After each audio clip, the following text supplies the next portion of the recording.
Olá pessoal, eu quero cumprimentar a todos vocês com a paz do Senhor e estamos aqui mais uma vez para estar comentando a lição de número 3, a lição de adultos que será ministrada no próximo domingo, dia 16 de julho de 2023, cujo tema é o perigo do ensino progressista. Eu sou o presbítero Marcelo, sou professor da Escola Dominical há muitos anos, congrego na Igreja Evangélica Assembleia de Deus e aqui no canal nós temos comentado tanto a lição de adultos e também a lição de jovens. Quero convidar você que está chegando agora no canal a estar se inscrevendo para estar nos ajudando na divulgação deste canal, também compartilhando o vídeo se você gostar, dando seu like, ativando o sininho e pedir a você também que continue até o final do vídeo para juntos estarmos estudando esse importante assunto. Estaremos falando então sobre a teologia progressista. O que é a teologia progressista? É uma nova ideia, uma nova reinterpretação da teologia ortodoxa para tentar adaptar as pessoas ao segmento religioso, mas sem abandonar as suas práticas pecaminosas. É uma espécie de camuflagem, do pecado para a pessoa viver dentro de uma igreja, como se fosse um cristão, um servo de Deus, mas continuando praticando o pecado. E para que isso aconteça, eles precisam estar lançando mão de alguns princípios fundamentais da Bíblia e tentando deturpar esses princípios para adequar aos seus desejos carnais. Então é isso que estaremos estudando aqui. No nosso textuário diz: sabe, porém, isto que nos últimos dias sobrevirão tempos trabalhosos. Estamos vivendo esses últimos dias. Quando o apóstolo Paulo escreve a Timóteo, ele estava falando desses tempos que antecedem a volta de Jesus. Então nós estamos bem próximos, porque hoje, até para se pregar o evangelho, temos que ter cuidado, porque tudo hoje cabe processo. Você prega a verdade, mas essa verdade, se ela ferir algum comportamento negativo de alguém que para a sociedade se tornou normal, isso pode gerar um processo. Então são tempos trabalhosos em que até para se pregar precisa ter muita cautela, precisa ter sabedoria. Temos visto aí na mídia, uma pregação do pastor André Valadão, que a mídia pegou e distorceu ali uma parte da sua pregação, falando que ele orientou a sua igreja a matar homossexuais. Não é isso que está, é só você assistir a mensagem no completo, você vai entender o que ele está dizendo. Mas quando o diabo quer atrapalhar a pregação do evangelho, ele distorce. Foi isso que ele fez lá no Éden. Ele falou para Eva: não é isso que Deus disse, não comerás de toda árvore, Se fosse hoje, seria essa a mesma estratégia. Ele tenta tirar aquela mensagem principal e colocar ali as suas mentiras embutidas ali para enganar a sociedade. E infelizmente o ser humano tem o hábito de julgar as pessoas sem ouvir os dois lados da história. Então nós temos vivido tempos trabalhosos, onde essas pessoas que seguem essas teologias mentirosas, essas teologias diabólicas, tentam entrar na igreja. E quando você prega contra o pecado, eles falam que é discurso de ódio, mas quando é de lá para cá, eles não entendem isso. Temos agora há pouco tempo, uma invasão de homossexuais depredando uma igreja no Ceará, Isso para eles não é ódio, mas quando é nós, é ódio. Quando é nós que pregamos, nós estamos fazendo menção são discursos de ódio. Mas quando eles atacam, não. Quando eles atacam as doutrinas fundamentais que existem há milênios, e querem mudar essa doutrina, coisa que nós seguimos desde os tempos de Cristo, isso não é ataque ao ódio. Mas quando é nós que queremos combater a pós-modernidade no pecado, eles falam que é ataque ao ódio. Então, que é um discurso de ódio. Então a gente precisa tomar cuidado,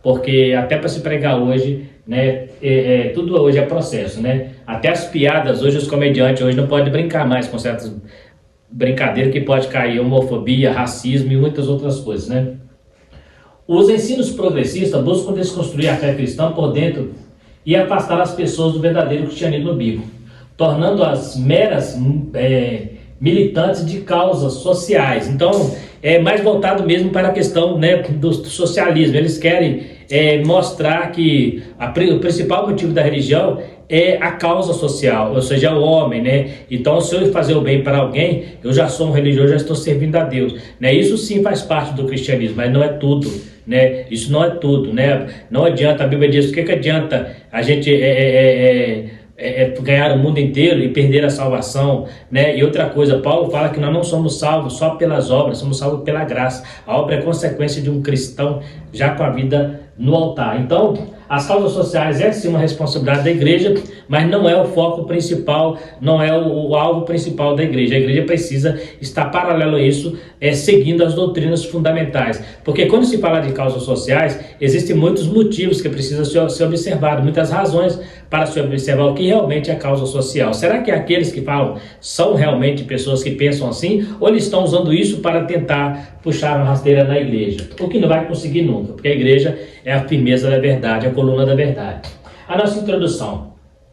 Nesta lição, veremos que os ensinos progressistas enfraquecem a autoridade bíblica. Suas heresias propagam as escrituras, contêm erros, propagam que as escrituras contêm erros, que Deus não é soberano e que o sobrenatural é um mito.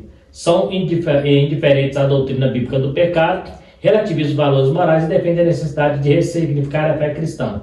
Por conseguinte, seus ensinos progressistas resultam na descaracterização do cristianismo bíblico. Nesta oportunidade, verificaremos alguns de seus heréticos conceitos e os meios espirituais pelos quais a igreja deve resistir aos seus efeitos maléficos. Então, a gente vê aqui, né, se você observar, ao invés de eu fazer aquele estudo que a gente sempre faz, trazendo meu comentário, dessa vez eu digitei a lição, né? Então vai ser a lição normal. Se você tiver a lição na sua casa, você poderá estar acompanhando a leitura, que é a lição completa. Digitei ela porque eu fiquei muito... achei interessante como o pastor Douglas Batista, ele desenvolveu o assunto com muita maestria, né? Ele foi muito feliz nesse estudo, então eu não vi assim que precisaria eu fazer um estudo paralelo, porque está muito completo, muito bem explicado. Então nós vamos trabalhar desta feita só com a leitura da lição mesmo e os comentários que estaremos fazendo aqui. Então esse será a nossa lição que estaremos trabalhando. A descaracterização do cristianismo. A primeira coisa que eles fazem é descaracterizar, ou seja, tirar aquele caráter fundamental, aquele caráter ético e moral que existe no cristianismo, que é a partir das escrituras.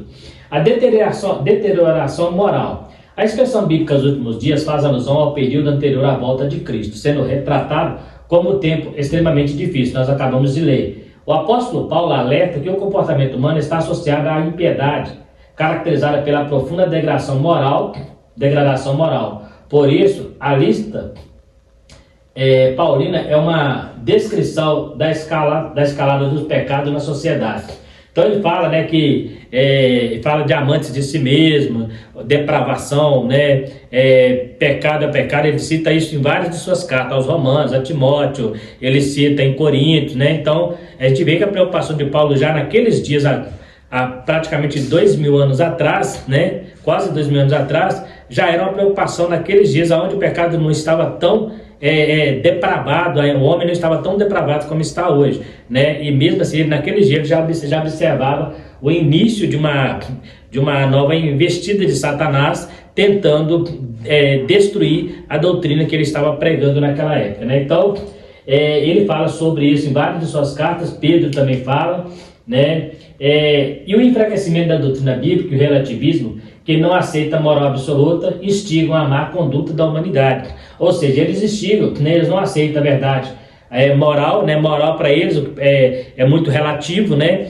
Tipo assim, o que é moral para eles pode não ser moral para mim, né? Então mas a nossa moral ela é baseada nas escrituras. Então, nas escrituras não existe relativismo, né? Nas escrituras é o que está lá, né? Ah, não, mas o que é moral para você pode não ser para mim, o que é moral para uma família pode não ser para outra, é relativo. Ou seja, então, na verdade, se eu falo que o que é moral para um não é para outro, então não é moral, porque moral está relacionada à ética de um certo grupo, já falamos sobre isso, e quando eu acho que a moral ela é individual, passa a não ser mais moral, é um comportamento individual de cada um.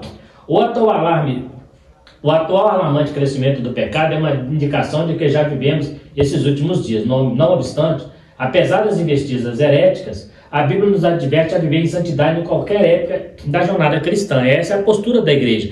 Mesmo diante desses pecados, nós temos que ter a nossa postura de santos, nossa postura de renúncia ao pecado, né? Não adianta a pessoa vir que nem, não, isso não faz mal, Deus é amor, né? Deus é amor e tal, ele não vai punir, isso não funciona. Deus é amor, mas ele é justiça, né? Já falamos isso em vídeos anteriores. Deus vai punir o homem pelo seu pecado, mesmo sendo amor, porque o amor dele foi colocado na cruz, mas a Bíblia diz que aquele que rejeitar a Cristo não receberá salvação. E Cristo ele trouxe mandamentos. O que nós ensinamos não é doutrina da igreja, é doutrina da Bíblia. O que os os progressistas tentam dizer é que os homens têm colocado doutrina na Bíblia. Então o que eles fazem? Quando eles partem para a Bíblia, eles tentam fazer uma reinterpretação das escrituras sagradas para adaptar aos seus pecados, né? A erosão da ortodoxia. Nós já falamos sobre a ortodoxia, que é a doutrina correta, né? Crer corretamente. O ensino progressista representa um ataque teológico à ortodoxia bíblica. Suas teses reduzem o texto bíblico a um mero registro de experiências religiosas. Olha o que eles fazem, eles pegam a Bíblia e falam que a Bíblia não é inspirada, ela também não é inerrante, e que a Bíblia só traz experiências religiosas, ou seja, mas foi para a época dela. Então nós temos hoje as nossas próprias experiências, eu não preciso seguir as experiências da Bíblia. Então eles trazem ela como, reduz o texto bíblico a um registro de experiências religiosas.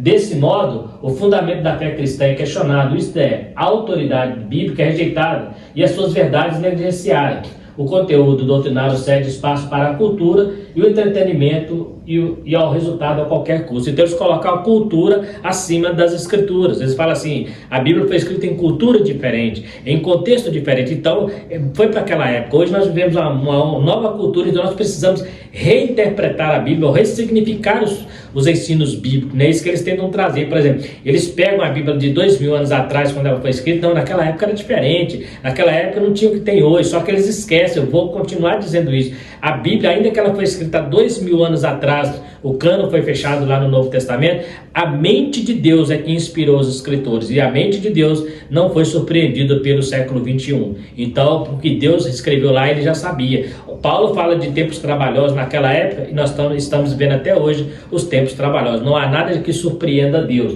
mas eles tentam mostrar que o contexto era outro. É lógico, quando você está estudando a Bíblia, você precisa respeitar sim alguns contextos teológicos, algum momento, contexto cultural, mas isso para interpretar, para fazer uma hermenêutica, uma exegese, porque muitas vezes alguns escritos sim são contextuais, são da época, mas a sua mensagem ela é atualíssima, ela não muda com a cultura e nem com o contexto da época. Então a gente precisa ter esse cuidado, né? E a igreja, ela precisa entender que não é a cultura, né, de hoje que vai ditar as regras, porque ditar as regras sempre será a palavra de Deus. A cultura tem que se adaptar à palavra de Deus, que é os ensinamentos de Cristo à igreja, né? Os cristãos tornam-se mais amigos do deleite do que amigos de Deus. A vida em igreja fica desprovida do poder do Espírito Santo, sendo incapaz de ser instrumento de transformação do caráter das pessoas. Então, a pessoa não vai ser transformada porque ele entende que ele não precisa. Então, ele vai para a igreja, vai cantar hino, vai ler Bíblia, mas não vai adiantar nada, porque ele não vai mudar de vida. Então, ele só foi para ter uma religião. Na verdade, muitos vão até por provocação. Ele nunca quis ser religioso. Agora quer ir para a igreja para provocar aqueles que estão vivendo uma vida fiel. E muitas vezes agridem a igreja, querem processar a igreja e falar que eles e nós que provocamos discurso de ódio. É só porque foi falado, né? Vou voltar a citar o caso aqui, que aconteceu dentro de uma igreja, pastor dentro da sua igreja, falando para as suas ovelhas, alguém filmou e lançou na mídia, né? Aí eles pegaram, ele falou dentro da igreja dele. Então é a mesma coisa que eu falo dentro da minha casa, é responsabilidade da minha casa. Agora, se sair lá para a rua, eu não falei lá para a rua, eu falei para aqui, mas para eles qualquer coisa é importante, porque essa é a famosa armadilha do diabo. Mas eu quero dar um recado para vocês que pensam assim, que são progressistas, que acham que a teologia tem que ser mudada. Eu quero dar um recado para vocês. Vocês podem tentar fazer o que quiser contra a igreja. Vocês não são os primeiros e nem serão os últimos que vai tentar calar a boca da igreja. Mas uma coisa eu te quero deixar bem claro: você nunca vai conseguir calar a boca da igreja. Nunca vai conseguir calar a verdade. Sabe por quê? Porque ainda que alguns tenham se curvado ao mundo, se curvado à cultura, se curvado ao contexto social que vivemos hoje, ainda existem homens, e eu considero a grande maioria desses homens de Deus, ainda mantém a firmeza da palavra, ainda mantém o seu caráter cristão. A igreja ainda continua marchando de cabeça erguida. Pode levantar quem quiser, pode levantar o demônio, com Satanás com todos os seus demônios, o inferno, pode virar o mundo contra nós. Isso já esperávamos por isso. A Bíblia diz que o mundo nunca gostaria de nós, a Bíblia diz que o mundo nos odiaria. Então não acha que nós estamos com medo, não pense você que nós temos medo de ameaças do mundo, de processo, disso aí já está nas profecias, né? Então nada é surpresa para a igreja. A igreja sempre permanecerá fiel porque nós carregamos a palavra da verdade. Portanto, a Bíblia é a única revelação escrita de Deus, dada pelo Espírito Santo, capaz de constranger a consciência dos pecadores. Então é só ela. Nós vamos trabalhar muito em cima desse texto de 2 Timóteo 3,16, onde fala que toda a escritura divinamente inspirada é apta para discernir e para redarguir, né, para corrigir, né, o caminho do homem. Então, se Jesus veio na cruz, é porque o mundo estava errado. E eu vou te dizer uma coisa: Jesus, quando morreu na cruz, o mundo não tinha tanto pecado como tem hoje. Ele morreu a si mesmo. Então, por quê? A morte dele foi em vão, a morte dele não teve efeito. Então, eu não preciso mudar de vida. Se naquela época que não tinha tanto pecado quanto tem hoje, ele já falou que tinha que mudar de vida, imagina hoje. Hoje as pessoas cometem tantos pecados que, como diz o texto bíblico, né, um versículo bíblico, que até em dizer dá nojo, né? Então, a Bíblia é a única forma, é a única regra de fé que vai constranger o homem do pecado através do Espírito Santo. Então, eles tentam falar que a vida uma igreja que vive dessa maneira, uma igreja que vive nos deleites do mundo, jamais o Espírito Santo vai estar operando nela. Por muito menos o Espírito Santo saiu da igreja de Laodiceia. Só você ler a Bíblia que você vai entender isso aí, né? É uma igreja que achava que tinha tudo. Corrupção da fé. Com o caráter imaculado e a corrosão da ortodoxia, promovidos pelo progressismo no ensino, o cristianismo e a fé bíblica são descaracterizados. Não por acaso o apóstolo Paulo acrescenta as práticas dos falsos cristãos. É repulsiva a conduta da luxúria e de várias concupiscências. Os falsos hereges cativam pessoas por meio da sedução e do engano. Então eles vêm trazendo novas ideias, novas filosofias, novas maneiras de interpretar a Bíblia, né? Temos aí pastores da mídia, pastores até famosos, que falam que a Bíblia está ultrapassada. Eu não sei aonde esses camaradas estudaram, eu não sei qual curso teológico eles fizeram, porque quando você estuda a Bíblia, a bibliologia, né, a gente estuda muito sobre a inerrância, sobre a inspiração das Escrituras, aprendemos muito sobre isso. Aí chega um pastor depois de muitos anos que está na igreja, só porque ele quer atrair para a sua igreja essa classe de pessoas que não quer nada com Jesus, só quer ir para uma igreja, só quer ter uma religião, porque se quisesse com Jesus ele mudaria de vida, né? Mas eles querem atrair, muitos até porque são famosos, têm dinheiro, né? Como já falei, às vezes tem valores financeiros envolvidos, tem interesse financeiro envolvido também. Então nós precisamos tomar muito cuidado, né? Muitos pastores que até hoje nós temos vivido a onda do evangelho coach, né? Onde se prega o homem como centro de todas as coisas, né? O homem como centro de tudo, né? Como se o Deus é o centro de tudo. O homem é obra primícia da criatura, mas ele não é o centro das coisas, né? Então a gente tem um pregador que fala que o homem é o centro da vida de Jesus, né? Porque Jesus morreu por ele, né? Até que nesse sentido, sim, Jesus morreu pelo homem, mas não quer dizer que é todo homem. Aquele que o aceitar, aquele que entregar a vida para ele, aquele que não entregar, vai para o inferno de qualquer maneira, né? Quer queira ou deixa de ouvir, como disse lá em Ezequiel capítulo 2, casa rebelde são, né? Quer queira, quer deixa de ouvir, não quer acreditar, vai do outro lado. Quando chegar do outro lado vai ver que poderia ter mudado o pensamento. Então esses hereges, eles entram para dentro da igreja com seduções, com ideias. Ele fala, não está dando certo, se deu certo é de Deus. Não, nem tudo que dá certo é de Deus. A gente precisa tomar cuidado com isso aí, né? Então a gente vê que as concupiscências, os desejos carnais, a pessoa quer vir para a igreja, mas quer ficar do jeito que está. Observa Jesus pregando lá no seu ministério. E a primeira coisa que ele falava para a pessoa: vai e não peques mais, né? Vai e não peques mais. Jesus veio para salvar a todos, sim, mas todos aqueles que se arrependerem. Aquele que não arrepender não vai salvar, isso é fato, né? E na teologia progressista ninguém vai para o inferno, né? O inferno nem existe para eles. Escravos que são das paixões, eles acreditam que os prazeres do corpo não podem contaminar a alma. Uma mesma doutrina pregada no período do evangelista João, do apóstolo João, é o gnosticismo, onde ele menospreza o corpo, porque acha que o corpo não tem valor algum, então pode fazer com ele o que quiser, desde que preserve a sua alma, né? Então o cara pode estar adulterando, estar fumando maconha, estar mexendo com drogas, ele pode estar fazendo um monte de coisa, mas desde que não está prejudicando o seu próximo, ele não está cometendo nenhum pecado, porque é só o corpo dele que está sofrendo. Olha para você que ponto que chega. O gnosticismo tinha essas ideias.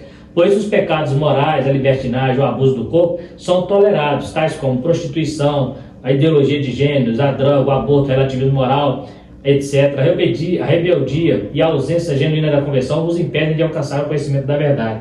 Por fim, o engano desses mestres e seus seguidores será objeto do juízo divino. De fato, vai encontrar com Deus, vai encarar Deus. Não quer obedecer aqui, vai encarar lá. E não adianta a pessoa querer falar que isso é normal, né? Tem pastores aí pregando na mídia, tentando incriminar a igreja, né? Que a igreja é preconceituosa, que a igreja é racista, que a igreja é homofóbica. Não, a igreja prega contra o pecado.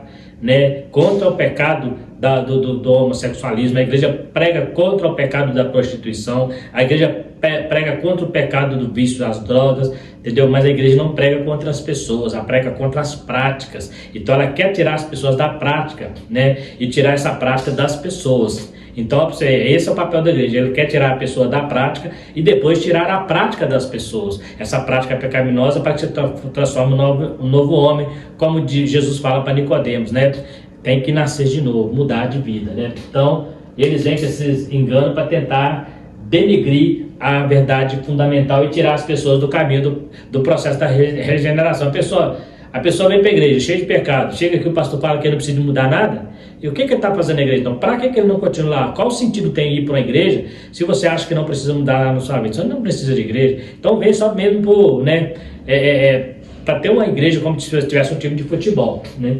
Teorias progressistas. A primeira coisa que eles trabalham, então, para eles conseguirem manter a sua ideia, eles precisam desconstruir alguns princípios fundamentais. E um deles é desconstruir a desconstrução da Bíblia, né? Eles precisam mostrar que a Bíblia não é isso que nós pregamos, né? Que a Bíblia contém falhas, que a Bíblia não é inerrante e que alguns fatos na Bíblia são mitos, né? Não são verdade. O Mar Vermelho não aconteceu, o dilúvio é um mito, é uma lenda que aconteceu. Então eles começam a tirar da Bíblia tudo aquilo e chega até a dizer que o Velho Testamento para nós não tem efeito algum, porque são muitas lendas, muitas histórias e muitos momentos e muitas contos religiosos para a época, que veio só como exemplo, não tem valor algum, né? O ensino progressista é o desdobramento do liberalismo teológico. Sua principal característica é o repúdio à inspiração e inerrância da Bíblia. O que é liberalismo teológico? É a chamada teologia liberal. Quando você vai estudar a teologia liberal, você vai perceber que as ideias, foi de lá que nasce a teologia progressista. E é interessante que a teologia liberal, nós temos pastores famosos aí, por exemplo, Paul Tillich, né, que é um dos teólogos liberal alemão, né, e tem uma teologia sistemática muito boa, inclusive, mas tem que tomar cuidado, está lendo, porque é um teólogo liberal. Nós temos Karl Barth também, que é um teólogo liberal, né? Esses homens têm muita sabedoria, são grandes teólogos, mas só que tem que tomar cuidado. E nós temos também o Schleiermacher, né, que é o pai da teologia liberal. Schleiermacher foi aquele que começou essa teologia liberal. Então nós temos aí os teólogos que seguiram depois suas linhas. E temos hoje teólogos que defendem essas ideias da teologia liberal, né, uma teologia inclusive que nasceu na Alemanha, né? Então assim, lá pelo século XVIII, que começou essas ideias da teologia liberal, né, entre o século XVIII para XIX, começou esses teólogos a ensinar a fazer essa nova reinterpretação da Bíblia, né? Então a gente tem que tomar muito cuidado com essa teologia. Ela deu origem ao liberalismo teológico e, por fim, ao progressista, né? Que é a nossa estudo aqui. É importante ressaltar que a teologia progressista não tem a ver com o partido político progressista. Não tem a ver, são coisas diferentes. Tá? O partido progressista, então, é do diabo. Não. Progressista está relacionado a progresso, a desenvolver, a mudar para melhor. Então eles entendem que progressista seria uma teologia melhorada, uma teologia adaptada, entendeu? Então isso seria progressista, mas não tem a ver com partido não, né? A ênfase do progressismo reposa no antropocentrismo, o homem no centro. Esse ensino produz pessoas egocêntricas e retira a convicção do pecado. Ou seja, a pessoa vai para a igreja e só ouve falar que ele é bom, que ele é o centro de Deus, que Deus está ali para servi-lo, ele tem que determinar o que vai acontecer. Os pastores sempre levantando o ego, a pessoa chega na igreja, né, você não pode andar de cabisbaixo, tem que andar de cabeça erguida. Palavras de autoestima, de motivacional, leva as pessoas a não reconhecer o seu pecado, a sua fragilidade. Esses pastores não conhecem o livro de Tiago. O livro de Tiago fala: lamentai as vossas misérias. Levantai a vossa mão sem nem contendo, lamentai as vossas misérias e chorai. Eles não conhecem o livro de Tiago, onde o escritor manda que nós façamos isso. Nós precisamos todos os dias estar lamentando a Deus, pedindo a Deus misericórdia pelos nossos pecados, porque somos frágeis pecadores e precisamos todos os dias da proteção divina, da graça do Senhor nos cobrindo, para que não caiamos na frieza espiritual e chega ao ponto de falar como a igreja de Laodiceia: eu sou rico, de nada tenho falta, e não sabes que és um cego, desgraçado, pobre, nu, né? Então, muitas vezes a pessoa está achando que ele é rico, está achando que ele tem tudo, né? Ele chega na igreja, ele se sente um rei, Jesus o escravo, né? Ele se sente que está no trono e Jesus aos pés dele, lavando os pés dele, porque é o que os pastores fazem, colocam o homem no centro, né? Em vez de confrontar pecado, eles cobrem pecado, né? Então a gente precisa tomar esse cuidado. Esse ensino produz pessoas egocêntricas e retira a convicção do pecado. Outra coisa que o antropocentrismo traz dentro dessas igrejas, principalmente as igrejas onde se prega a autoestima, né? A motivação, igrejas motivacionais, confissão positiva, profetiza isso que vai acontecer, eu profetizo na sua vida. O cara nem profeta, ele está falando que ele profetiza, né? Eu profetizo que vai acontecer, o cara acredita, não acontece coisa nenhuma, né? E se não acontece, ele fala que é falta de fé da pessoa, mas se ele profetizou a profecia, ela não volta vazia. A Bíblia diz que a palavra que sai da boca do Senhor, ela não volta vazia, mas ela produz o que apraz. Se o cara falou que é Deus que está falando, então teria que acontecer. Mas isso é confissão positiva. Eu profetizo, eu vejo muito até no nosso meio pentecostal, alguns pastores, eu profetizo na tua vida. Irmão, você só pode profetizar se Deus te der autoridade. Profecia não é confissão de fé, não é você, eu creio, é diferente. Agora eu profetizo, você está determinando algo, e se não acontecer, você é responsável. Você tem que tomar cuidado com isso. Se eu profetizo na sua vida que Deus abre a porta de emprego para você, se Deus não abrir a porta de emprego para aquela pessoa, você é responsável.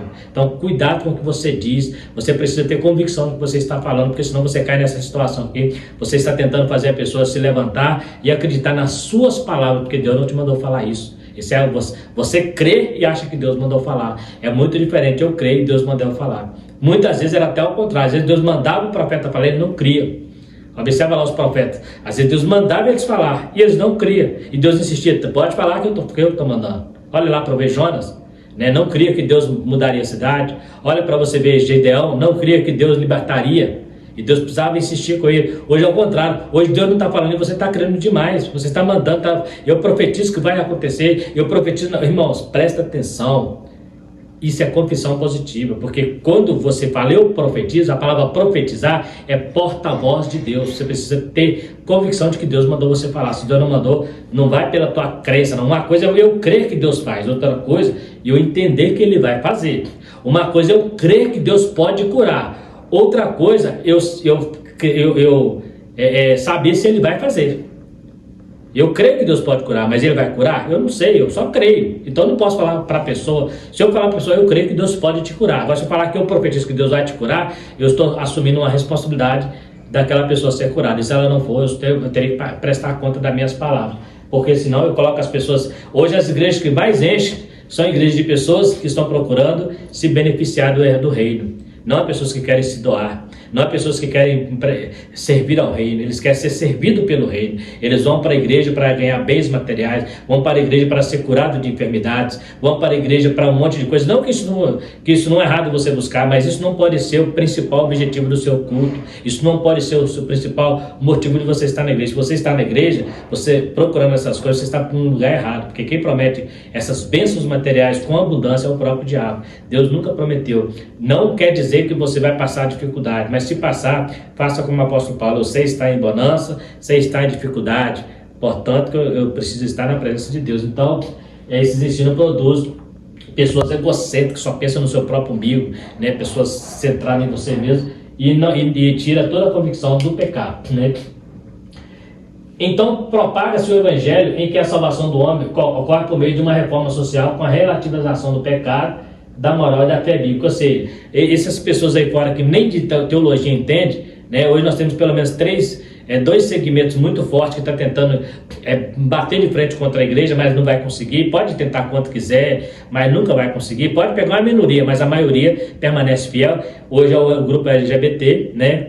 Que já não tem mais letra para colocar, daqui a pouco nós estamos chegando na letra Z, né? E o movimento feminista, que nada tem a ver com o movimento feminista que aconteceu na França. Se você estudar lá o movimento feminista, como que tem hoje, não tem nada a ver, né? Porque o movimento feminista, ele só queria 3 coisas, né? Vai lá, estuda lá para você ver. Tem nada a ver com essas mulheres feministas, né? Ela fala que é igual para o movimento feminista. A mulher tem que ter direito igual ao homem, tá? Então tá. Mas você colocar aí, você que é mulher, um homem para cuidar da sua menina de 6 anos, né? Você colocaria para ser babada da sua menina de 6 anos, né? Então tem que pensar nessas coisas. Ela fala que é feminista, mas ela não bate de frente para tirar a empregada doméstica e ela virar a chefe. Igual um dia desse, uma mulher falando que às vezes a mulher fala que é feminista, mas ela quer competir com o homem só nas partes de administração, mas na hora de desentupir esgoto, de capinar um lote, de trabalhar numa máquina pesada, de trabalhar num prédio de 10 andares, aí elas são mulheres, não quer ser as mulheres feministas, o sexo forte não, aí são mulheres frágeis, aí não dá, aí tem que ser o homem, né? Então, é importante você entender o que é um movimento feminista, para você entender o que está sendo pregado. Ele não tem nada a ver, né? É mais marxismo do que o movimento feminista, assim como o movimento LGBT. Respeitamos as pessoas que seguem esse movimento, mas não concordamos com as práticas, né? Repugnamos, repudiamos o pecado, repudiamos as práticas. Então, não adianta, a igreja vai se postrar, sempre vai estar se postulando diante dessas coisas com a palavra de Deus, porque a nossa pregação é mudar a vida das pessoas, né? Então, e o movimento progressista, ele vai abarcar tudo isso para dentro da igreja, né? Para a igreja deles, né? Já tem igrejas que, né, nos Estados Unidos tem igrejas chamadas igreja de movimento progressista, né? O ateísmo aberto, outra corrente da teologia liberal, progressista, é o ensino do teísmo aberto. Nessa teologia, Deus é limitado, não conhece o futuro em detalhes, não exerce controle absoluto sobre o universo e nem sobre a vida humana. Afirma que o conhecimento divino das coisas que estão por acontecer depende das ações livres dos homens. Rejeita o conceito de presciência em que Deus sabe todas as coisas antecipadamente. Ou seja, Deus para ele é um simples, é como se fosse um Deus da mitologia grega, né? Aqueles deuses limitados, né? Que tinha aquele monte de Deus, depois tinha um Deus acima que é o Zeus, que é o superior, é aquele Deus da mitologia, um Deus limitado, né? Que ele não sabia de todas as coisas, né? É um Deus que está um pouco acima, um pouco mais acima do homem, porque ele não sabe todas as coisas, ele foi surpreendido por um monte de coisa por causa da livre escolha do homem. Ou seja, eles usam o livre-arbítrio de homem como se Deus não soubesse o que vai acontecer lá na frente. Na sua presciência, Deus conhece todas as coisas. Mas na teologia progressista, eles limitam a Deus, eles chamam paneteísmo, ou seja, Deus está em tudo e tudo está em Deus, né? Então, assim, a gente precisa tomar esse cuidado, porque eles vêm trazendo esse Deus, um Deus fragilizado, um Deus fraco, um Deus que foi surpreendido pelo pecado em Adão, foi surpreendido na queda do Éden, né? Então, assim, que fugiu ao controle dele. Então, só que eles esquecem que quando Adão pecou, a Bíblia diz que Jesus já tinha preparado, Deus já tinha preparado o sacrifício em Jesus antes da fundação do mundo, o Cordeiro, antes da fundação, para o homem que iria pecar. Então, não pega Deus de surpresa em nada. Mas eles afirmam isso, assim como eles reinterpretam a Bíblia, pegam textos isolados, né? Há pastores falando agora que Davi e Jonatas era gay, né? Que Paulo não casou porque era gay, né? O próprio Jesus engravidou Maria, né? Então, assim, são absurdos que eles inventam que nem tem base teológica. É só você pegar lá os textos originais, esse pessoal não sabe nem quem é o original, mas mal lê Bíblia em português e quer ensinar a Bíblia. Então, pega lá os textos originais e vê o que o texto diz de verdade, o que aconteceu lá no texto original. Se você que quer reescrever a Bíblia, então vai no original, pega lá a Bíblia hebraica, o Ataná, né? Pega lá a Bíblia grega e tenta reinterpretar, porque você está tentando reinterpretar a Bíblia portuguesa que já foi traduzida. Talvez você consiga até fazer alguma coisa, mas pega o original, não consegue, porque o original é fiel, né? Então, afirma que o conhecimento divino depende da ação, ou seja, Deus depende do homem para que ele entenda as coisas. Ou seja, o homem não está totalmente dependente de Deus. Deus está se liberando, o homem depende da ação do homem para ele saber o que vai acontecer. Ou seja, Deus está lá no céu perdidinho, porque ele comanda o universo inteirinho, né? O planeta, o mundo inteiro, o universo, todos, né? Mas quando se trata do homem, Deus é limitado. É o que eles ensinam, né? Nessa heresia, Deus foi surpreendido pelo pecado no Éden, forçado a redesenhar a história. Ou seja, eles pegam Gênesis 3, aqui tem um problema de teologia, não vamos entrar no método aqui, porque é por causa das duas narrativas, né? Narrativa do capítulo 2, depois do capítulo 3. Mas eu já expliquei isso aqui, né, para alguns irmãos, que por que tem as duas narrativas? Porque a primeira narrativa é uma visão geral, e a segunda narrativa é uma síntese, é um detalhamento do que ele fez. Criou macho e fêmea. Depois Deus, no princípio, criou Deus os céus e a terra. Depois vem explicando como que foi. Foi assim, no primeiro dia fez isso, no segundo dia fez isso. Então ele falou generalizado, né? A criação, e macho criou o homem, macho e fêmea criou. Depois vem explicando como que foi que criou macho e fêmea. Ele criou Adão, depois cada um estava sozinho. Então, só que eles pegam aí e falam que foi ele teve que redesenhar a história, porque Deus foi pego pela queda, né? Então, observa como é que eles trabalham ali, que a queda de Adão ali e Eva foi uma surpresa para Deus. Então, eles pegam textos isolados para tentar fazer essa montagem, essa confusão na cabeça das pessoas. E como hoje, infelizmente, a maioria das pessoas não gostam e não leem Bíblia, fica muito fácil desses mentirosos, esses endemoniados, trazer doutrinas heréticas e colocar na cabeça das pessoas, porque as pessoas não lêem Bíblia. Hoje você vai encontrar pessoas que, se perguntar quando foi a última vez que leu um versículo da Bíblia, foi mês passado, foi ano passado. Tem gente que não lê Bíblia, fica ouvindo pregação, fica ouvindo comentário, fica ouvindo pastor, mas não lê a Bíblia. Então fica muito fácil para eles lançar suas heresias. Essa ênfase extremada nas decisões do homem sacrifica a soberania de Deus e autolimitação, anula o que a Bíblia ensina sobre a queda e a corrupção do gênero humano, afetando assim a doutrina da providência divina, da presença do mal moral no mundo. Logo, embora seus postulantes não reconhecem publicamente, a conclusão é lógica: se Deus não é soberano, então não faz sentido orar a Ele. Ou seja, então, a mesma coisa que fazem, então eu não preciso de Deus. Se Deus não é soberano, por que eu vou orar a Ele? Por que eu vou pedir a Ele se Ele não tem tanto poder assim como a Bíblia diz que Ele tem? E nós, a igreja, acreditamos nisso. Mas se a pessoa não acredita, a Bíblia diz que aquele que se aproxima de Deus é necessário que creia que Ele existe e que é galardoador daqueles que eu busco. Se você não crer, não adianta, você não vai conseguir aproximar dele, você não vai entender o processo de buscar a Deus se você não conhece Deus, né? É o que acontecia com os ídolos. As pessoas lá no passado adoravam a Deus, mas não acontecia nada, né? Agora com Deus, quando você passa a conhecer a Deus, aí a coisa muda, você entende que Ele é soberano, né? Mas se você não crê, então não tem como. Em 1958, Rudolf Bultmann propôs um programa de demitologização do texto bíblico. O mito é uma história de caráter religioso que não tem fundamento na realidade, que se destina a transmitir um conceito de fé. Para esse teólogo alemão, havia mitos na Bíblia e era preciso separá-los da verdade. Nesse pensamento, o céu e o inferno, a tentação, os demônios, a possessão demoníaca passam a ser vistos como mitológicos. Ou seja, as principais doutrinas da Bíblia é mitologia. Então, pode rasgar a Bíblia. Cria uma Bíblia para eles, né?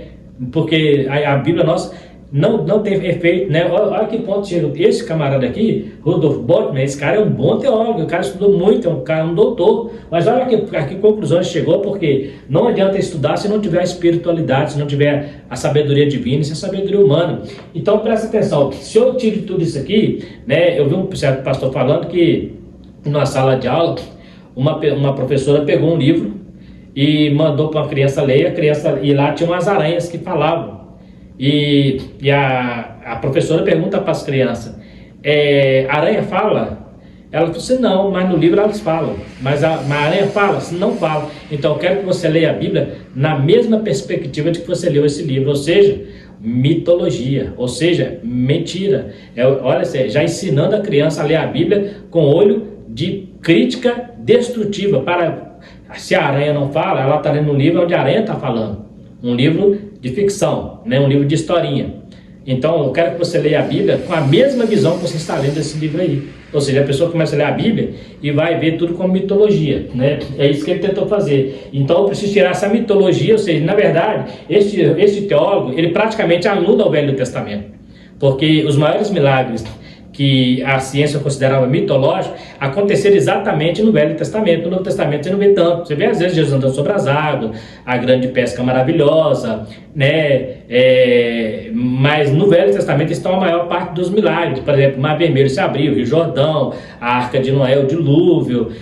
Você vê lá Deus matando Sodoma e Gomorra, né? Então os maiores milagres que a ciência hoje considera que eram efeitos naturais, né, de Sodoma e Gomorra, você vai estudar na ciência, eles tentam mostrar as pragas do Egito eram efeitos naturais, que uma levou a outra, as maiores estão lá. Então esse camarada automaticamente ele anula a maior parte do Velho Testamento, ou seja, fica só com algumas partes do Novo Testamento. Por quê?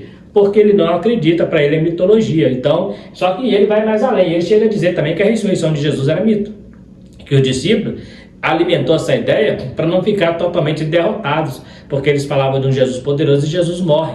Então eles acreditam que aquela decepção dos discípulos levaram eles a pregar que Jesus morreu. Ou seja, a mesma mentira que os fariseus, os líderes, os principais sacerdotes ali, mandou que fosse contada esse teólogo progressista está trazendo essa mentira para o século XXI, né? Na verdade, o século passado, século XX, né?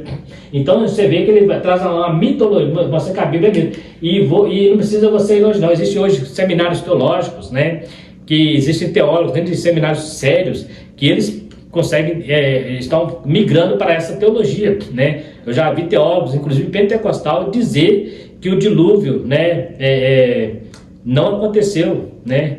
Que o dilúvio é uma história que já veio da Mesopotâmia, que já existia uma história do dilúvio e que o escritor pegou emprestado e lançou na Bíblia, né? Colocando dúvida na veracidade das escrituras sagradas.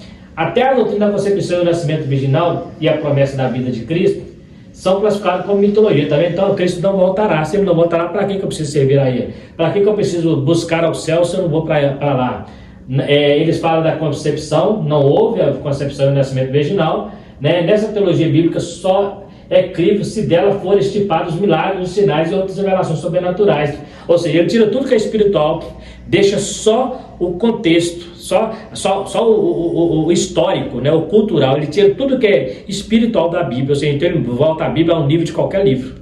Porque o que diferencia a Bíblia dos outros livros é exatamente o fato dela revelar a mente de Deus e as obras de Deus sendo realizadas na terra através de Deus, do Espírito Santo, de Jesus, dos anjos, dos seus servos. Esse é o diferencial da Bíblia, né? Agora, se eu tiro tudo isso da Bíblia, ela volta a ser um livro comum, um livro de história, como qualquer livro que você pega aí para ler, né? Por exemplo, o livro de Flávio José, igual eu tenho aqui na biblioteca. É um livro que conta a história, né? Ele não conta, apesar dele contar milagres, porque ele conta a história do Velho Testamento, ele fala também sobre isso, mas é um historiador, né? Não existe espiritualidade, não existe inspiração. Ele pegou fatos ali e escreveu a sua Bíblia, né? Mas não é inspirada. Então, se eu tirar toda a espiritualidade da Bíblia, tudo aquilo que é espiritual e tentar trazer tudo para o físico, né? Para o momento, o contexto ali, e tirar a espiritualidade, a Bíblia não perde valor. Eu posso rasgar, não preciso nem de seguir. Porque o que faz a Bíblia ser diferente é exatamente o fato dela revelar o que Deus fez para a humanidade, né? O sobrenatural. Então, eles tentam tirar tudo isso, esse teólogo, né? Ele traz essa ideia de que tem que tirar esses mitos da Bíblia, né? Refutando o ensino progressista. Então, o que a igreja precisa fazer? A gente precisa refutar. O que é refutar? É a gente entrar contra, levantar a cabeça e falar, não concordo. Né? Vou fechar a porta das igrejas que discordar, que fecha as portas. Pode fechar a porta do templo, mas da igreja não. Eu já volto a repetir, a igreja, ela é invencível. Ela é, grave essa palavra, a igreja, ela é invencível. Ninguém vence a igreja. Sabe por quê? Porque ela é protegida por Jesus Cristo. Ela é protegida pelo nosso general, que é Cristo. Então você pode até tentar, você pode fechar prédios, mas nunca vai conseguir calar a igreja.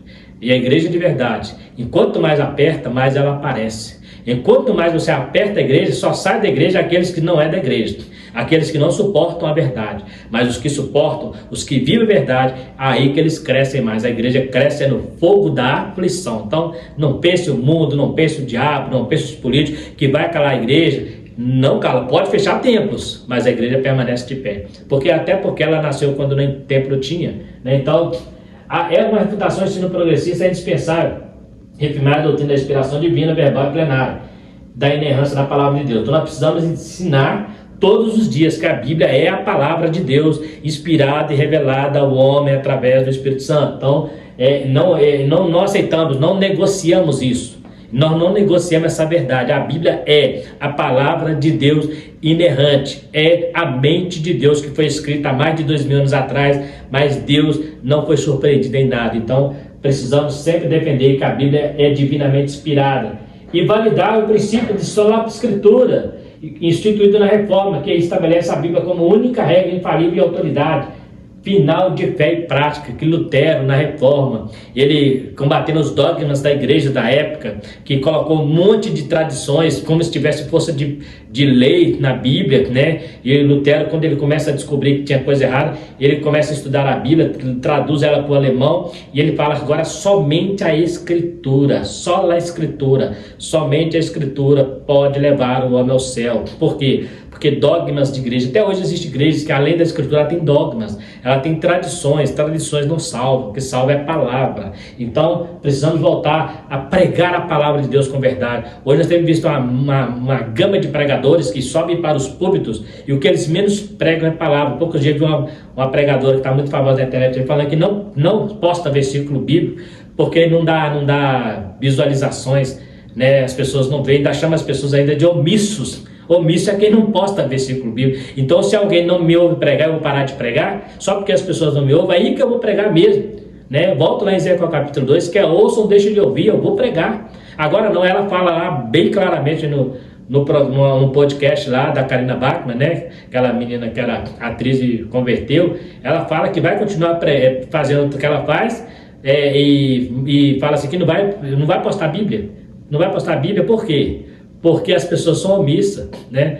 Porque não dá visualizações, né? Então, assim, olha que ponto eu cheguei. E tem muito crente, gente boa, que com essa palavra que está seguindo essas ideias, né? Graças a Deus que temos pessoas também que postulam contra, né? Tem gente que fica preocupado com o que ela está fazendo, fica batendo de frente, vai lá no canal dela e fica detonando ela. Para mim, eu nem ligo para essas coisas, porque a gente está muito acima disso, a igreja está muito acima dessas coisas. São os falsos profetas que surgem por aí com as suas falsas religiões, né, seus falsos moralismo espiritual, para tentar enganar as pessoas, né? A pessoa, ela fala com muita arrogância: eu vou continuar fazendo mesmo, vou continuar falando, cara, que continue. Para mim não tem nada a ver, isso acontece, não é de hoje não, é na primeira e não será a última. Mas uma coisa é, sempre haverá homens e mulheres que terão coragem de pregar a palavra de Deus com verdade e com sinceridade diante de Deus. Então, precisamos ter esse cuidado e fazer como Lutero. Começar a observar coisas que estão sendo ensinadas, falar: a Bíblia é a nossa única regra de fé, não é carta magna. Respeitamos as leis do país, mas quando essas leis ferem a Bíblia, a nossa lei superior é a palavra de Deus, né? Então a gente precisa ter esse cuidado aí, né? Nessa direção, Lutero advertia sobre a necessidade de distinguir entre o que foi entregue por Deus nos textos sagrados e o que foi inventado pelos homens, no contexto da pesada tradição romana da Idade Média. Então ele combate, né, no período da igreja romana, quando a igreja começou a colocar um monte de dogmas, um monte de coisa que não tem na Bíblia, Lutero bane tudo isso da igreja. Algumas coisas ele deixou ainda, né? Ele tem algumas coisas, quando você vai estudar lá, você vai ver que relação ao batismo de criança, o caso da transubstanciação que a Bíblia não dá margem para isso, Lutero não aceitou essas coisinhas lá. Mas no geral, ele deu uma limpa na igreja, ou seja, na doutrina, melhor dizendo, que na igreja não, que ele saiu da igreja com um grande pessoal com ele. Então ele deu uma reforma, então ele chama reforma, nas tradições, na Bíblia, traz na Bíblia, jogando a Bíblia na mão do povo e tirando e mostrando para o povo que tem que seguir as escrituras e não os que os padres diziam na época, né? Armínio, por sua vez, alertava que a perfeição da escritura é solopada quando a sua verdade é negada ou reinterpretada. Quando eu reinterpreto, o que é reinterpretar? A Bíblia já tem a sua interpretação, que é feita pelo Espírito Santo. Se eu tentar reinterpretar, eu estou atropelando o que já está no texto, né? Eu piro o texto. Desse modo, a autoridade da Bíblia é ratificada quando se oferece resistência a presunções ideológicas humanas em acrescentar ou retirar alguma coisa das Escrituras. Apocalipse 22, se alguém colocar ou tirar deste livro, eu tirarei também da árvore da vida, né? Relacionada à profecia de Apocalipse. Então não pode tirar nem acrescentar. Eu posso trazer, existem regras da interpretação, seria da hermenêutica, da exegese bíblica, que é muito importante para você entender um texto. Por exemplo, quando você está lendo, fazendo uma exegese, você vai lá no original, na língua hebraica, no grego, para você pegar aquela palavra lá no original e ver o que realmente aquela palavra significa, para depois você transliterá-la e traduzi-la e depois interpretá-la, né? Então isso é uma regra, isso não fere o texto, né? Agora a mensagem, ela não precisa desse tipo de coisa, a mensagem é divina, é Deus que vai revelar, e Ele já revelou para nós as Escrituras Sagradas. Então eu não tenho que reinterpretar o que Deus já mandou falar, eu não preciso reinterpretar a profecia. Observa que um homem que aceitou uma reinterpretação da profecia, ele morreu. O profeta de Judá, Deus falou assim: tu vai, prega lá, não come nada, não bebe e volta pelo mesmo caminho.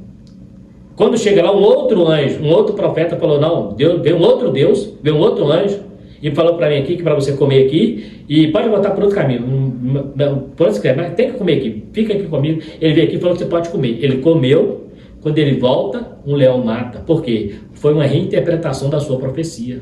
Olha o perigo de reinterpretar. Ele ouviu a mensagem de Deus, ele era um profeta. Se Deus falou com ele a primeira vez, por que Deus usaria outro profeta para falar com ele? Se a revelação já estava fechada. Se Deus já tem a Bíblia para nos ensinar, para que Deus traria uma outra revelação além das Escrituras? Que tem profeta fazendo isso aí, até no meio pentecostal, trazendo doutrinas de experiências pessoais como se fosse verdade. A nossa verdadeira interpretação, a nossa verdadeira revelação é a Bíblia Sagrada. Se você está acreditando em profecias que não tem base bíblica, não tem veracidade nas escrituras, você está cometendo um grande pecado, um grande erro de cair na teologia progressista, achando que essas profecias sempre vêm para valorizar o homem. O profeta de Judá, ele foi para profetizar contra Jeroboão. Quando chega lá, o profeta mais velho chama ele e começa a massagear ele, pode vir, pode comer, pode ficar aqui. Ou seja, estava dando para ele o que ele nem precisava, mas ele quis. Ah, não, eu posso, não, eu sou muito bem reconhecido aqui, o camarada já sabe até que eu sou profeta. Ou seja, ele começou a massagear o ego do profeta, porque para enganá-lo. É assim que a teologia progressista faz, né? Então ele precisa ter essa postura. Ensinando a doutrina bíblica. A grande comissão confiada à igreja consiste em fazer e ensinar discípulos, né? Mateus 28, 19 a 20. Compreende uma ordenança proclamadora e um mandamento educacional. A incumbência é tanto de formação quanto de transformação de indivíduos. É responsabilidade da igreja evangelizar o mundo e ensinar as doutrinas bíblicas. Então, seja a nossa responsabilidade ensinar. Não é ser ensinado, não é aceitar o que vem de lá para cá, é levar a nossa mensagem a eles. Né? Nós temos que levar a mensagem de verdade a eles. Não é deixar eles entrar, vir do jeito que está e continuar do jeito que está, não. Vir do jeito que está, mas mudar de vida. Né? A igreja aceita tudo, né? Aceita todos, melhor dizendo, mas não aceita tudo. Então a pessoa precisa mudar de comportamento, precisa mudar de vida para estar na igreja. Ou do contrário, ele pode participar, pode entrar, pode. Aí, o culto é público, né? Já chamamos culto público. Todo mundo pode participar. Só não pode fazer parte da igreja de Cristo se não mudar de vida. Jesus falou assim: aquele que não nascer de novo, não nascerá do Espírito, não verá o reino de Deus. É fato, né? E ele falou: aquele que não vier, que vier após mim, tem que negar a si mesmo, tomar sua cruz e me seguir. Então, se você não quer negar a si mesmo, você acha que está legal, cheio de pecado, na zona de conforto do pecado, você não precisa ir para a igreja, porque o seu destino já está marcado. É para o inferno. Né? Vai para o inferno. Se você não quer mudar de vida, não adianta vir para a igreja. Por exemplo, a igreja é o lugar para você mudar de vida. A igreja, quando eu falo aqui, não estou falando só o prédio, não. Eu falo a igreja de Cristo, o corpo de Cristo é saudável. Não aceita membro defeituoso nele. Né? A igreja de Cristo é uma igreja lavada e comprada e remida no sangue de Jesus para a purificação dos seus pecados e santificação, como diz lá em Hebreus, seguir a paz com toda a santificação, sem a qual ninguém verá o Senhor. Santificação é a base da igreja. Enfatizando a santificação, o fortalecimento da autoridade bíblica e o aprendizado da doutrina cristã precisam ser atrelados a uma vida de santidade. Acabei de falar aqui. O verbo santificar vem do grego adiazo, né? Que significa separar, purificar e consagrar. O adjetivo santo é a tradução do vocábulo hagios, né? Que desse modo a santificação é a operação do Espírito Santo em manter o crente separado do pecado e consagrado a Deus. Então você precisa, se quer estar numa igreja, quando eu volto a dizer, não estou falando um prédio, estou falando na igreja do Senhor, você precisa viver a santificação, porque sem ela ninguém verá o Senhor. E a santificação não fica onde tem pecado, não anda junto santificação e pecado. Você precisa largar as práticas pecaminosas. Se a Bíblia condena, você quer seguir a Bíblia? Beleza, se você quer seguir a religião sem obedecer a Bíblia, não tem sentido você estar numa igreja, porque a igreja, o seu livro de cabeceira sempre será a Bíblia. Então, a palavra hagio significa separado. O cara vem do mundo, né, e quer ficar na igreja, mas fazendo as mesmas coisas que está lá no mundo. Então, para que vir para a igreja? Continua no mundo, você não precisa de religião. Você precisa de Jesus, precisa de Deus na sua vida para mudar o seu caráter, mudar o seu comportamento. E a partir daí, você então procurar uma igreja. Porque se você ir para a igreja e querendo ficar de que está, você está perdendo o seu tempo, né? Então a gente precisa ter, isso vale para todos nós, não estou falando só de quem está vindo do mundo, não. Eu falo até quem está dentro da igreja. Você está dentro da igreja, mas não segue os princípios da palavra, não segue o fruto do Espírito, não vive o fruto do Espírito, que é Gálatas 5, 22, né? Você também está perdendo o seu tempo, né? Você está na igreja, mas não segue os principais mandamentos da palavra, também não adianta, né? Então vale para todo mundo. Em vista disso, Paulo exorta a necessária dedicação ao ensino, ensinar mesmo, nós precisamos estar sempre. Tem faltado muito isso também, mestre, pessoas que ensinam a palavra, né? Ensina assim, o cara sair dali entendendo o que foi pregado, não emotivo, né? Porque hoje em dia os pregadores querem mais levantar a emoção da pessoa, fazer a pessoa pular e dar, rodopiar e tal, e dar glória a Deus. A pessoa está dando glória a Deus até por coisas que nem sabe o que está sendo dito ali, né? Já vi casos da pessoa falar que o diabo está operando, que o diabo está matando, e o cara, glória a Deus, aleluia, não está nem prestando atenção, né? Então a gente precisa tomar cuidado. Então precisa ensinar, é um papel da igreja de Deus, precisa levantar homens e mulheres com o dom de mestre para levantar contra os heréticos, os apologistas da palavra, né? A atividade é essencial para instruir, expor e corrigir o erro. Essa atualização é primordial na transformação da velha natureza, formação do caráter cristão, resultado do genuíno crescimento de uma igreja espiritualmente saudável e doutrinariamente bíblica, ou seja, uma igreja saudável que for bem ensinada, né? Paulo fala assim para Timóteo que ele dedicasse ao ensino, né? Ensinar mesmo a escritura, porque a pessoa precisa entender. Não adianta na igreja para pregador falar e pregar e eu dar glória a Deus, aleluia, e fazer todo aquele reboliço e no final do culto alguém perguntar qual foi a mensagem que foi pregada, qual foi os textos que foi lido. Eu não sei explicar, eu só sei que foi bênção, eu só sei que foi poder. Mas se você não ouviu a mensagem, você entendeu? Não, eu fiquei tão tomado por Deus que eu não consegui nem ouvir o pregador. Então, não houve pregação, não houve ensinamento, houve só um movimento, né? E nem sabe se esse movimento também é um movimento de Deus. Muitas vezes pode ser emotivo ou carnal, né? Em alguns casos até satânico. Infelizmente, acontece também. Então a gente precisa, eu gosto quando estou numa igreja, por exemplo, ouvindo um pregador, eu gosto de prestar atenção no que ele está pregando.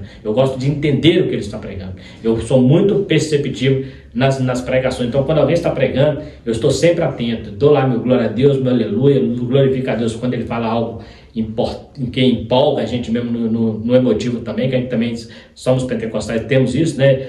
De vez em quando aquele glória a Deus, aleluia, mas eu gosto de entender a mensagem. Se o pregador vir falar abobrinha, eu já vi muito pregador que começa, ele lê um texto e não prega nada nele, começa a fazer um monte de coisa na igreja, menos falar no texto que ele pregou. Já vi muitas vezes, não, às vezes nem duas. O cara lê um texto e naquele texto, ele começa a falar um monte de coisa, menos o que ele está no texto, menos o que ele leu ali. Aí quando no final da pregação, ele nem sabe o que ele está falando mais, ele começa a falar a mesma coisa e o texto ficou isolado. Ele leu o texto só para dar um impulso à sua pregação, que nem pregação né? Mas é barulho mesmo, né? Então a gente precisa tomar cuidado com isso. É a comunicação da obra iniciada na regeneração, na santificação, né? Quando o salvo recebe a novidade de vida e se estende até o dia da glorificação do crente. A ênfase está na obediência à palavra de Deus, no abandono da sua concupiscência e uma vida de retidão moral em toda maneira de viver. Então, para você entender, né, você precisa viver isso aqui, uma vida moral, né, e espiritual na presença de Deus, uma vida de regeneração, e para que um dia recebamos um corpo de glorificação, obedecendo a sua palavra, a palavra de Deus. Então isso é ser cristão, né? Se sair disso aqui não é cristão não, é só um religioso que está procurando uma religião para dizer que tem uma religião. Conclusão, as escrituras advertem que a conduta humana dos últimos dias é repulsiva, a descaracterização da fé. A heresia progressista critica as escrituras, promove o enfraquecimento da ortodoxia, instiga a frouxidão moral e afasta as pessoas do verdadeiro cristianismo. Contudo, a postura da igreja não deve ser inércia, mas de resistência à iniquidade. A defesa da fé ocorre quando os valores imutáveis e atemporais da Bíblia são exercitados pelo poder de Deus na vida diária do crente salvo. Então, quando você deixa essa doutrina fluir, né, confrontar pecado, confrontar não as pessoas, mas o pecado que as pessoas cometem, aí sim, você está dentro daquilo que a igreja, que é a sua proposta, que é o papel da igreja, não ficar na inércia, não ficar parado, vendo as coisas acontecer, as doutrinas heréticas acontecerem e ficar calado. Não, precisamos levantar a bandeira da verdade e pregar contra a mentira do diabo que tem entrado em igrejas, e até igrejas são fundadas com essas teologias, porque não conseguem ficar em igrejas ortodoxas, então eles montam suas igrejas, né, com aquelas ideias, né? Hoje já tem igreja, né, de tudo enquanto é jeito você pensar, mas a igreja é verdadeira, o Senhor conhece. É aquela que mantém a sua palavra, aquela que segue a sua palavra, aquela que vive a santidade,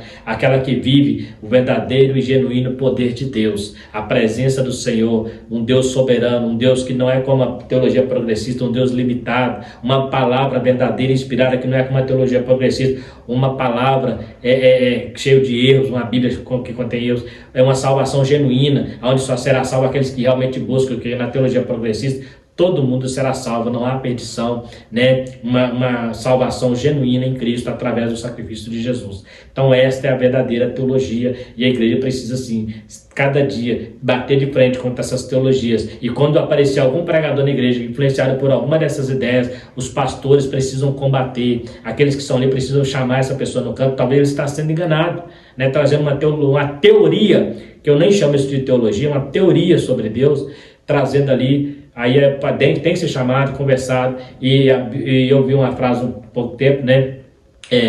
Lendo no livro, né? Que o pastor tem que ter duas vozes. Uma para chamar as ovelhas, outra para espantar os lobos. Então você precisa ter isso.